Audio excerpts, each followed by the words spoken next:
I knew the HOA in my neighborhood was bad, but I didn't realize just how bad until the day their so-called compliance officer threatened my neighbor on my property. And lucky for us, my security cameras caught the whole thing. It started with Margaret Hensley, the HOA president, marching down the street like she owned it. Her ridiculous clipboard was clutched in one hand, and a smug look was plastered across her face. She was always looking for someone to fine, some rule to enforce whether it was real or not. Today, her target was my neighbor, Mallory. Margaret stopped in front of Mallory's house, staring at her driveway like it personally offended her. I had just stepped outside to take out the trash when I heard her nasal voice cut through the air. "This is unacceptable, Mallory," Margaret said, shaking her head dramatically. "You've been warned before." Mallory, who had just come outside holding a basket of laundry, frowned. Warned about what? Margaret jabbed a finger toward the side of Mallory's driveway. "That trailer, it's an eyesore." I glanced over. Mallory's small utility trailer was tucked neatly to the side of her driveway, not blocking the sidewalk, not sticking out into the street. It had been there for months, and no one had complained until now. "That's not against the rules," Mallory said, sighing like she had dealt with this nonsense before. "It's on private property. There's no HOA regulation about trailers in driveways." Margaret's lips twitched. She hated when people knew the rules better than she did. That's when she pulled out her favorite move, calling in her so-called HOA police. "Then you can take it up with enforcement," Margaret said, waving over a man I recognized but had never spoken to. His name was Darren, and he was the HOA's self-appointed compliance officer. In reality, he was just a guy with a clipboard and a bad attitude, walking around issuing fines that had no legal standing. Darren stomped over, his boots clunking on the pavement. He had a permanent scowl and an aggressive way of standing too close to people. "You got a problem following the rules," he barked at Mallory. Mallory crossed her arms. "I have a problem with you making up rules." Darren's jaw tightened. "You're getting a violation notice. If that trailer isn't gone in 48 hours, you'll be fined." Mallory didn't flinch. "You can't issue fines for something that isn't against the rules." Darren took a step closer, invading her space. "You wanna bet?" That's when I decided I'd had enough. I stepped off my porch and walked over. "You're on private property, Darren," I said, "and you're harassing a homeowner. Back off." Darren turned on me with a glare. "This doesn't concern you." "Actually it does," I said, pointing up at the corner of my garage where my security camera sat, blinking red. "Because you're standing in my yard, and that camera been recording this whole conversation." For the first time, Darren hesitated. Margaret folded her arms. "This is HOA business, Richard. You should stay out of it."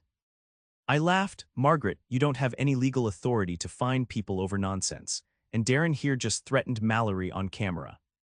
Mallory's eyes widened. "Wait, did you say you recorded this?" I nodded, every words. Darren's face turned red. "You can't record me without my permission." I grinned. "Texas is a one-party consent state, and guess what? I consented." Margaret's smirk faltered. "This is still an HOA matter. If Mallory refuses to comply, we'll escalate this." "That's a great idea," I said, crossing my arms. "In fact, I think I'll escalate it first, to the state HOA board and maybe even a lawyer." Mallory smiled. "And I'll be sending a copy of that footage to the city. Let's see how they feel about HOA officers making threats."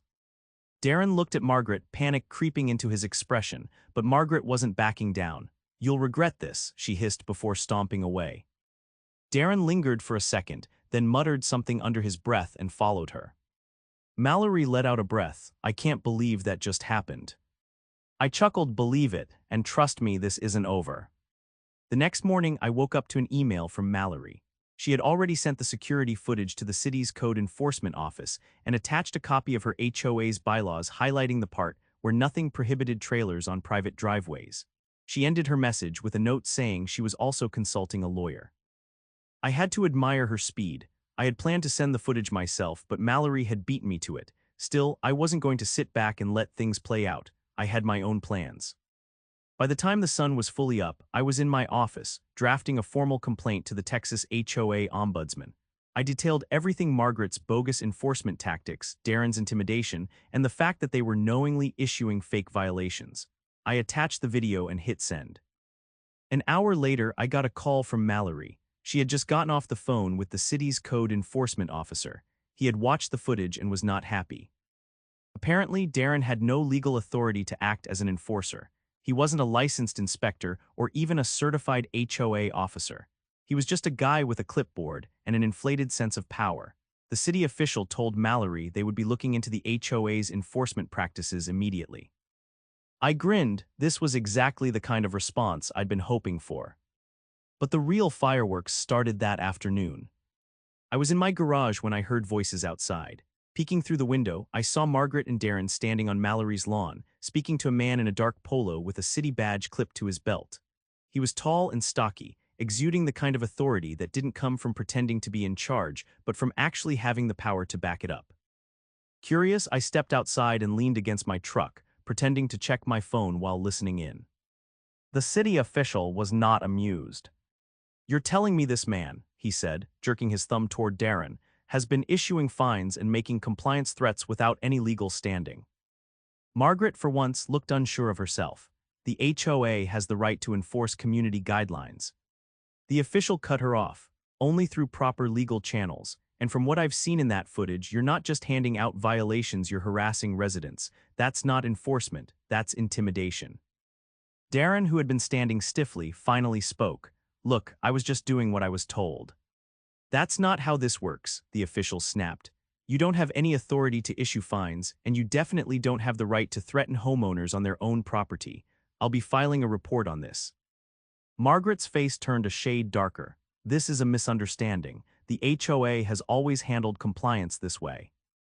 "Then you've been doing it wrong," the official replied, "and as of right now this stops." Darren's jaw clenched. "So what, am I fired?" The official raised an eyebrow. "You were never legally employed in the first place." Mallory, standing with her arms crossed, couldn't hide her satisfaction. "Well, this has been enlightening." Margaret turned on her, eyes flashing. "Don't think this changes anything. The HOA still has authority here." The official sighed. "Not as much as you think. I'll be following up with the state HOA board. If I find any further violations, there will be legal consequences."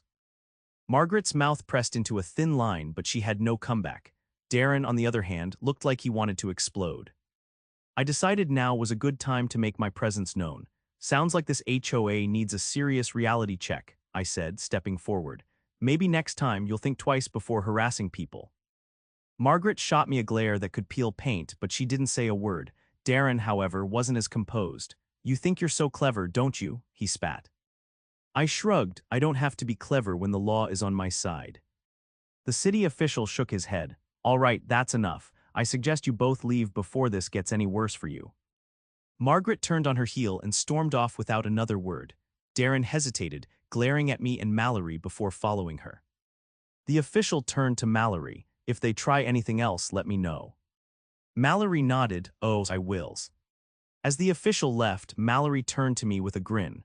"Well, that went better than expected." I chuckled, and I have a feeling it's not over yet. The fallout from the city official's visit spread through the neighborhood like wildfire. By the next morning, nearly everyone had heard about how Darren had been exposed as nothing more than a glorified bully. People who had been too nervous to speak out before suddenly had a lot to say. I was out in my driveway tightening a loose board on my fence when Greg, one of my neighbors from down the street, strolled over. He was a retired firefighter, built like a brick wall and always carrying a coffee mug no matter the time of day. "Richard, you really kicked the hornet's nest with that camera footage," Greg said, leaning against my mailbox. I set my drill down, figured it was about time someone did. "You hear anything interesting?" Greg let out a low chuckle. "Oh, plenty. Turns out Darren wasn't just harassing Mallory. He's been pulling this stunt with half the neighborhood. Fake fines, intimidation, even threatening to tow people's cars." That got my attention. He threatened to tow cars. Greg nodded. "Yeah, told my buddy Mason last month that his truck was violating HOA standards because it had a company logo on the side. Said it was considered commercial equipment and needed to be parked off-site." I frowned. I knew Mason. He was a contractor who ran a small business out of his home. His truck was always parked neatly in his own driveway. I assume Mason didn't just roll over for that. Greg grinned. "Oh, he gave Darren an earful, but Darren just slapped a final warning notice on his windshield and walked off. Mason ended up parking on the next street over just to avoid the hassle." I shook my head. That's exactly why Margaret kept him around. Darren was her muscle. If she couldn't control people with fines, she used him to scare them into compliance. Greg took a sip of his coffee. Well, looks like that's over now. Word is, the city's putting pressure on the HOA board. They're being told to rein in their enforcement or face legal consequences. That was good news, but I had a feeling Margaret wasn't going to let this go without a fight. She had controlled this neighborhood for too long to just accept defeat. As if on cue, my phone buzzed. It was Mallory. "Richard, you might want to head over to the HOA office," she said. "Margaret's holding an emergency meeting, and let's just say she's not happy." I grabbed my keys and headed out. The HOA office was a small, nondescript building near the entrance of the neighborhood. Normally, their meetings were quiet affairs attended only by a few board members and the occasional concerned homeowner. Not today. The room was packed. Residents filled every chair, with more standing along the walls. People who had never attended an HOA meeting before were here now, and they were angry. Margaret sat at the front, trying to maintain her usual air of authority, but there was a tension in her posture. Darren was conspicuously absent. As I stepped inside, Margaret's eyes locked onto me. "Well, if it isn't our neighborhood watchdog," she said, forcing a tight-lipped smile. "Richard, I assume you're here to cause more trouble." I crossed my arms, just here to see how you plan to explain Darren's behavior. A murmur of agreement rippled through the crowd. Margaret cleared her throat. "Let's get something straight. Darren was acting in the best interest of this community. His methods may have been unconventional, but our goal has always been to maintain the integrity of the neighborhood." A woman near the back scoffed. "You mean extorting people?" Margaret ignored her. "That being said, we recognize that mistakes were made. Effective immediately, Darren is no longer affiliated with this HOA." The room erupted in conversation. Some people were relieved, others weren't satisfied. Greg, standing near the door, raised his voice. "That's not enough, Margaret. What about all the fines he issued, the threats he made?" Margaret's jaw tightened. "Any fines issued by Darren will be reviewed on a case-by-case basis." Mallory, sitting near the front, spoke up. "You mean they won't be revoked automatically, even though they were issued illegally?" Margaret's grip on the table in front of her tightened. "We will handle it internally." I took a step forward. "That's not good enough. The city is already involved, and if you don't start making real changes, they're going to step in." Margaret's lips pressed together. For the first time, I saw uncertainty in her eyes. She knew she was losing control. Then a voice from the doorway spoke up. "Maybe we should just vote on new leadership." I turned to see Mason standing there, arms crossed. The room fell silent. Margaret's expression darkened. "This board is elected by the community. If you have a complaint, you can file it through the proper channels." Mason didn't back down. "That's exactly what I'm saying. I think it's time for a recall election." The room erupted again, this time with more people nodding in agreement. Margaret's hold on the HOA was slipping, and she knew it. I leaned in slightly, lowering my voice just enough for her to hear. "You can step down now, or you can be voted out. Either way, your reign is over." Margaret's face paled, but she said nothing. Mallory turned to the crowd. "Who here wants a new HOA board?" Hands shot up all over the room. Margaret stood abruptly, knocking over the pen she had been holding. She looked around at the faces staring back at her, realization dawning in her eyes. For the first time since I had known her, she looked powerless. And I wasn't about to let her recover. Margaret's fingers curled around the edge of the table, knuckles whitening. She was outnumbered, and she knew it. The murmurs of agreement from the crowd weren't just noise, they were the sound of her control slipping away. Greg, still leaning near the door, tapped his coffee mug with a finger, his voice cutting through the rising tension. "Seems pretty clear where the neighborhood stands. We're tired of the nonsense, tired of the harassment. You can step down now, Margaret, or you can force us to drag this out. But either way, this is happening." Margaret's eyes darted around the room, scanning for allies. A few board members sat stiffly at the table with her, but none of them looked eager to defend her. Even the ones who had been loyal to her seemed hesitant. They could see which way the wind was blowing. Mallory stood, arms crossed. "If you really think you have support, why not put it to a vote, right here, right now?" Margaret's lips parted, but no words came out. She wasn't used to being challenged so directly. For years, she had ruled through intimidation and bureaucracy, drowning complaints in red tape until people gave up. But now, the entire neighborhood was standing together, and there was nowhere to hide. Finally, she exhaled sharply, forcing a thin, controlled smile. Fine, you want to vote, we'll do it properly with official ballots and HOA oversight. Mason let out a dry chuckle. Oh, you mean the same oversight that lets you and your little crew bend the rules whenever it suits you? Yeah, no thanks. A few people laughed and Margaret's expression tightened. She wasn't used to being the one on the defensive. Greg pushed off the wall and stepped forward. We all know how you operate, Margaret. You'll delay, you'll claim paperwork was misfiled, and you'll do everything you can to drag this out. We're not waiting for you to twist the process in your favor. One of the board members, a wiry man with silver hair named Paul, cleared his throat. There's precedent for an emergency recall vote if a majority of the homeowners demand it. Margaret shot Paul a sharp glare, but he didn't back down. Mallory turned to the crowd. All right then, if you want a new board, raise your hand.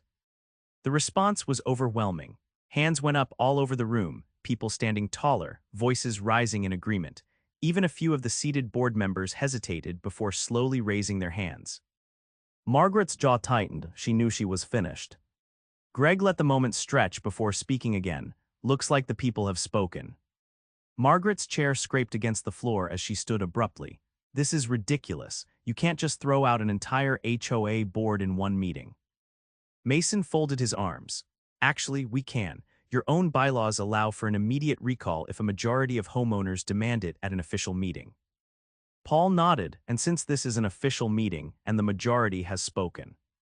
Margaret's nostrils flared. She looked at the remaining board members, but they were avoiding her gaze. Even her most loyal supporters weren't interested in going down with her. She straightened her shoulders and forced a stiff, dignified tone. Then I resign. A ripple of surprise moved through the room. No one had expected her to cave that quickly, but the truth was she had no choice. Margaret turned on her heel and walked toward the door, head high, but her departure wasn't the triumphant exit she wanted it to be. She was leaving in disgrace, and everyone knew it. Darren was nowhere to be seen, but I had no doubt he was fuming somewhere, realizing that his little power trip had cost him everything. As Margaret disappeared through the doorway, the room erupted into cheers. Mallory turned to Paul. So what now? Paul rubbed his temples. Now we elect a new board. Greg stepped forward. I nominate Mallory. Mallory blinked, caught off guard. Wait, what? A few people started nodding. She's been fighting for us this whole time. Mason grinned. I second the nomination. Mallory looked around, seeing the support in the faces around her. She let out a slow breath, then nodded. All right, I'll do it. The crowd cheered again. Paul scribbled something on the meeting notes. Anyone else? Greg raised a hand. I'll throw my hat in. Mason stepped forward. Me too. By the end of the night, a new board had been elected, one that actually cared about the neighborhood, instead of using it as their personal kingdom. As the meeting wrapped up, Mallory walked over to me. Well, that escalated quickly. I chuckled, yeah, but in the best way possible. She shook her head, still a little overwhelmed. I can't believe they actually voted her out. Greg clapped a hand on her shoulder. Believe it, people were just waiting for someone to take a stand. Mason crossed his arms, looking thoughtful. You know, we should go through all the old records, see what Margaret and Darren were up to financially. I wouldn't be surprised if there's more going on than fake fines. Mallory's eyes lit up. That's a great idea. I grinned. Looks like the real work is just getting started. And with that, we set out to rebuild our neighborhood the right way, without fear, without corruption, and without Margaret's iron grip strangling the community. She had ruled through intimidation, but in the end, all it had taken to bring her down was the truth. And thanks to my security cameras, the whole neighborhood had seen it for themselves. Mallory wasted no time. The morning after the emergency meeting, she and Mason met at the HOA office, determined to dig through every financial record Margaret had left behind. Greg and I joined them, expecting some minor discrepancies, maybe a few suspicious transactions. What we found was far worse. Mason flipped through a thick binder of expense reports, his brow furrowing. He spread several pages across the table, tapping a line item that appeared again and again. Payments to a landscaping company that didn't exist. Greg leaned over, scanning the documents. He let out a low whistle. He recognized several of the addresses listed for payments. They were vacant lots, places where no landscaping could have possibly been done. Mallory pulled out her laptop and ran a quick search. No business by that name had ever been registered in the area. The supposed company had been paid thousands over the years, but there was no record of any real work being completed. It was a slush fund, plain and simple. Mason pulled out another set of documents, this time showing contractor payments. Darren's name appeared repeatedly, listed under vague descriptions like compliance assessment services and neighborhood security consulting.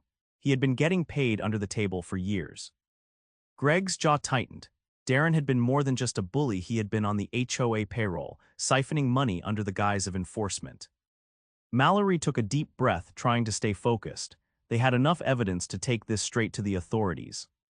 I grabbed my phone and called the city official who had confronted Margaret.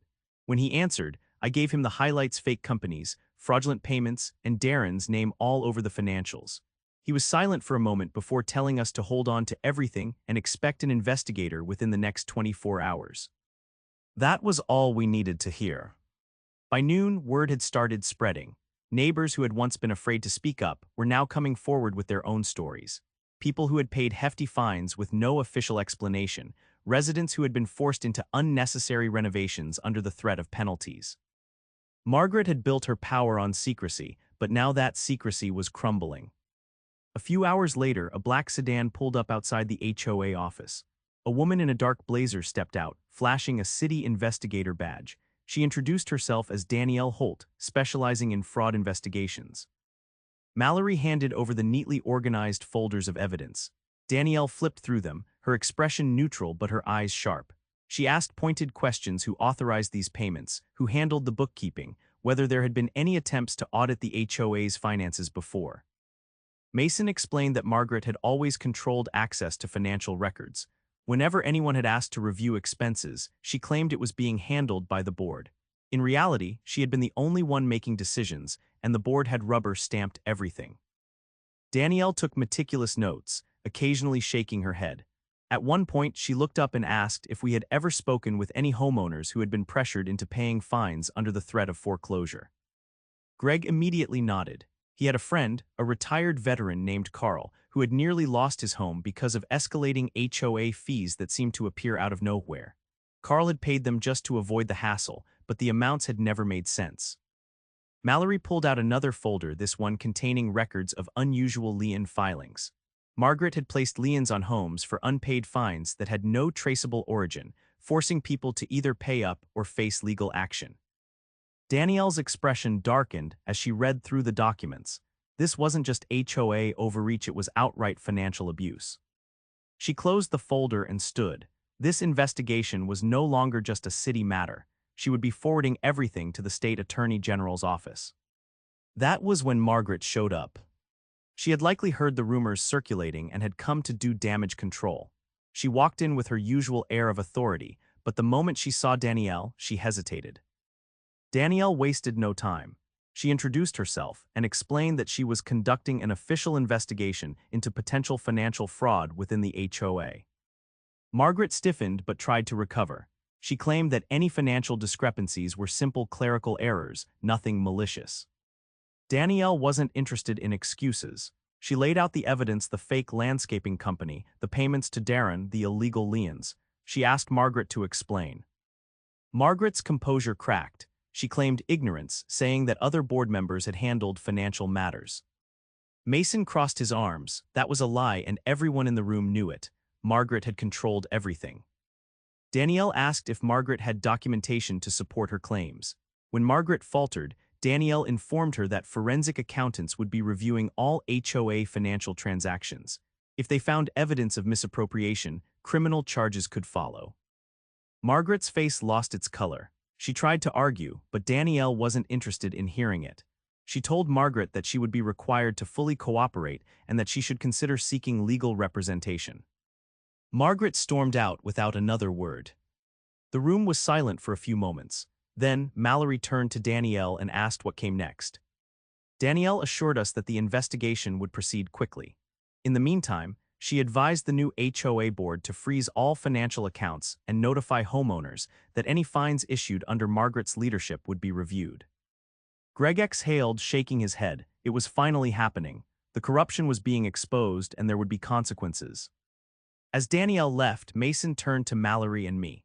There was still work to do, sorting out which homeowners had been wrongfully fined, reviewing HOA policies, rebuilding trust in the community. But for the first time in years, the neighborhood had hope. Margaret had ruled through deception, but in the end, the truth had brought her down, and soon she would have to answer for everything she had done. The fallout from the investigation spread faster than anyone expected. Margaret had built her power on secrets, but now that everything was being picked apart by professionals, her empire was crumbling. 2 weeks after the forensic accountants started their audit, the findings were enough to make national news. The fake landscaping company had funneled HOA funds into a private account that Margaret controlled. Darren's compliance fees had been nothing more than an extortion racket. And worst of all, multiple families had been forced to pay thousands in fraudulent fines under the threat of foreclosure. The state attorney general's office wasted no time. Margaret and Darren were both charged with financial fraud, embezzlement, and intimidation. The morning the news broke, I walked out to grab my mail and saw Greg standing at the curb, shaking his head as he read the latest report on his phone. He let out a low whistle. They got her. Margaret and Darren are both looking at serious time. Mallory pulled up in her car and stepped out, holding a thick folder. She looked more determined than I'd ever seen her. "I just came from the HOA office," she said. "Mason and I have been going through homeowner complaints. We found over 50 people who were wrongfully fined over the last 5 years." Greg crossed his arms. 50, that's insane. Mallory nodded. A lot of them just paid because they didn't want to deal with the hassle. Some of them even moved away. I took the folder from her and flipped through it. The stories were all the same: unjust fines, threats of escalating fees, and in some cases, outright harassment. Greg exhaled sharply. "So what's the plan? We can't undo what happened to the people who left, but we can make things right for the ones still here." Mallory pulled out another document. "Mason drafted this up last night. We're proposing a full restitution plan. Every homeowner who was wrongly fined will be reimbursed from the HOA's remaining funds." I glanced at the document. "And what happens if the funds don't cover everything?" Mallory's expression hardened. "Then we go after Margaret and Darren personally. They stole from this community. They should be the ones paying it back." Greg grinned. "Now that's the kind of HOA leadership I can get behind." Later that afternoon, the new HOA board held a public meeting in the community center. This time, there was no tension, no underlying fear. People weren't here to argue or fight, they were here to see real change. Mallory stood at the front of the room, Mason beside her, and laid everything out. The investigation, the charges against Margaret and Darren, the financial restitution plan. She assured everyone that the days of unchecked power and intimidation were over. A woman in the second row raised her hand. She was older, probably in her 70s, with a quiet but firm presence. "I've lived here for 20 years, she said. "I've seen this neighborhood change, and not always for the better, but today feels like a fresh start." Several people nodded in agreement. Mason stepped forward. "We can't undo everything that's happened, but we can rebuild, and we can make sure this never happens again." Greg leaned against the back wall, arms crossed. "And if anyone tries to pull the same nonsense Margaret did, we'll be ready." The meeting ended with applause, not just for Mallory and Mason, but for the entire community. As people filed out, Mallory turned to me. "You know, none of this would have happened if you hadn't caught Darren on camera that day." I shrugged. "Someone had to do it." Greg clapped a hand on my shoulder. "Yeah, but most people wouldn't have. You saw something wrong, and you made sure it didn't get swept under the rug." Mallory smiled. "And now, we finally have a neighborhood we can be proud of." For the first time in years, I believed her.